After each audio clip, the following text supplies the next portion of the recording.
मसीह में आप सबको सलाम। आज हम खुदावंद के कलाम में से पढ़ेंगे मत्ती रसूल की अंजील द बुक ऑफ मैथ्यू, उसका 6 बाब चैप्टर 6 उसकी 33 एंड 34 वर्सेस, आयात 33 और 34। खुदावंद के पाक कलाम में ये लिखा है, बल्कि तुम पहले उसकी बादशाही और उसकी रास्तबाजी की तलाश करो तो ये सब चीज़ें भी तुमको मिल जाएंगी। बस कल के लिए फिक्र ना करो, क्योंकि कल का दिन अपने लिए आप फिक्र कर लेगा। आज के लिए आज ही का दुख काफ़ी है। पाक कलाम के पढ़े और सुने जाने पर खुदावंद की बहुत बरकत हो, खुदावंद का बहुत शुक्र हो। खुदावंद का शुक्र करें, खुदावंद से माफ़ी मांगे आज के किए हुए हर गुनाह के लिए, क्योंकि बेशक हम बहुत कमज़ोर हैं और बेशक ना चाहते हुए हम बहुत से गुनाह कर देते हैं, लोगों के दिल दुखाते हैं, जो चीज़ें हम नहीं करना चाहते वो भी कर देते हैं। जैसे कि पौलुस रसूल कहते हैं कि जो अच्छा वो करना चाहते हैं वो नहीं कर पाते, और जो वो बुरा सोचते नहीं वो कर देते हैं।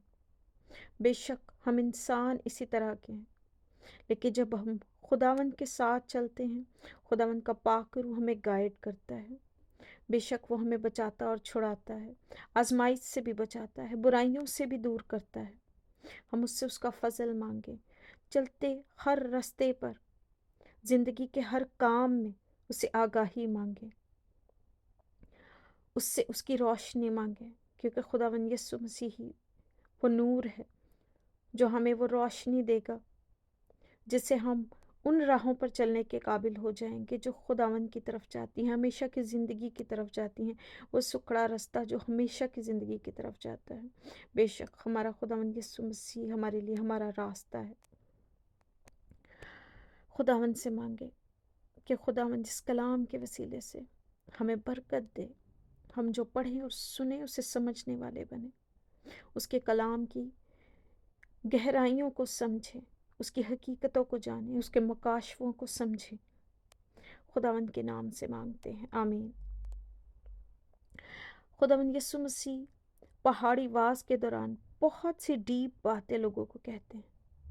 हर बात का बहुत गहरा मायने है और हमारे लिए बहुत ज़्यादा सोचने की ज़रूरत है हर चीज़ में। उस पर एक एक बात सोचने पे काबिल है, और एक एक बात को अगर हम सोचें और अपनी ज़िंदगियों में अमल पे लाएं तो बहुत ही मुश्किल है।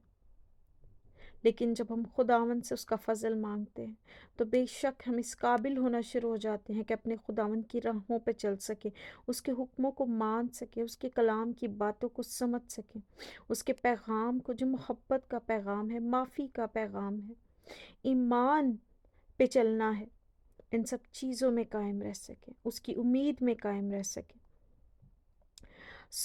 हम खुदावंद के कलाम में से खुदावंद यीशु मसीह की बातें सुनते हैं। कहते हैं, बल्कि तुम पहले उसकी बादशाही और उसकी रास्तबाजी की तलाश करो तो ये सब चीज़ें भी तुमको मिल जाएंगी।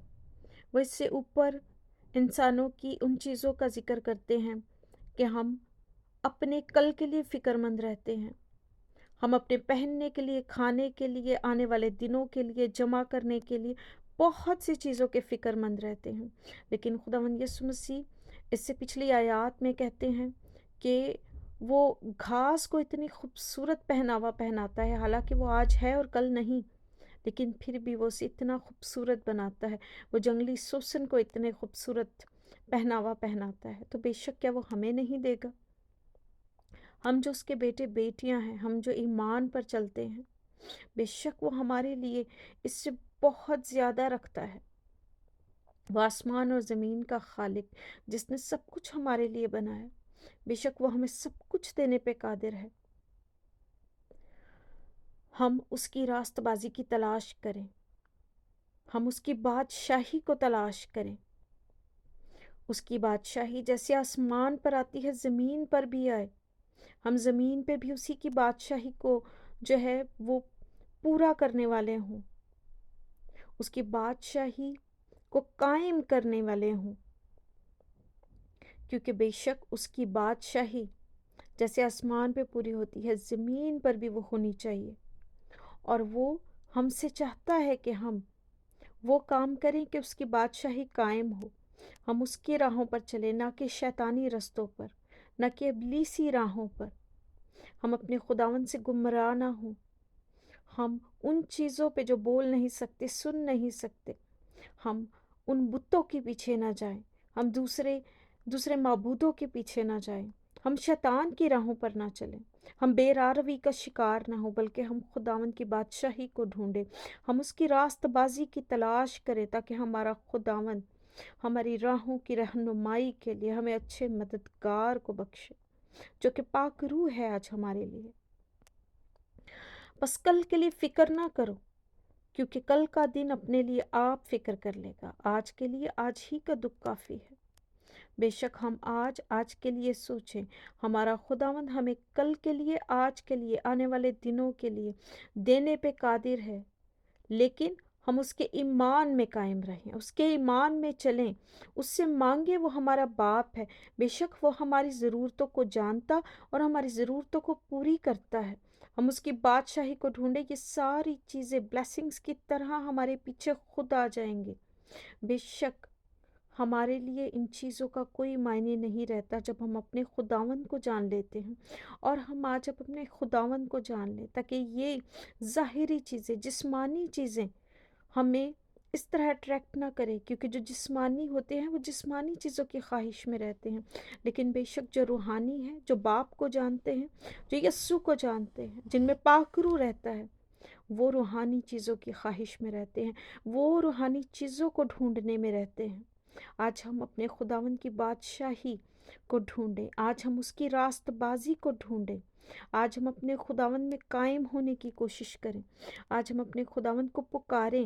بے شک ہمارا خداوند دروازے پہ کھڑا کھٹکھٹاتا ہے، آج ہم اپنے خداوند کو پکاریں، بے شک وہ فوراً آ جاتا ہے، ہماری مدد کرتا ہے، وہ ہمیں چھڑاتا ہے۔ ہم اس کے دروازے کو کھٹکھٹائیں، وہ دروازہ کھولتا اور ہمیں عنایت کرتا ہے۔ وہ ہمارے ساتھ آنا، بیٹھنا اور ہمارے ساتھ رہنا چاہتا ہے۔ آج وہ ہمارے دلوں میں سکونت کرنا چاہتا ہے۔ ہم اپنے خداوند کے ساتھ سکونت کرنے کے لیے تیار ہوں۔ ہم آنے والی زندگی کی تیاری کریں۔ ہم اپنے خداوند کی راہوں کو پہچانیں۔ ہم اس بے راہ روی سے نکلیں۔ ہم دنیاوی خواہشوں اور دنیاوی چیزوں سے نکلیں۔ بے شک ہمارا مقام ہماری ابدی زندگی ہے۔ یہ تھوڑے دنوں کی زندگی ہمیں گمراہ نہ کر دے۔ یہ تھوڑے دنوں کی آسائشیں ہمیں گمراہی میں دے کے ہمیشہ کی موت کی راہوں پر گامزن نہ کر دیں، بلکہ ہم اپنے خداوند کے ساتھ ہمیشہ کے لیے اس کے ساتھ بادشاہی کا حصہ بنیں۔ خداوند اس کلام کے وسیلے سے مجھے اور آپ کو بہت برکت دے۔ آمین۔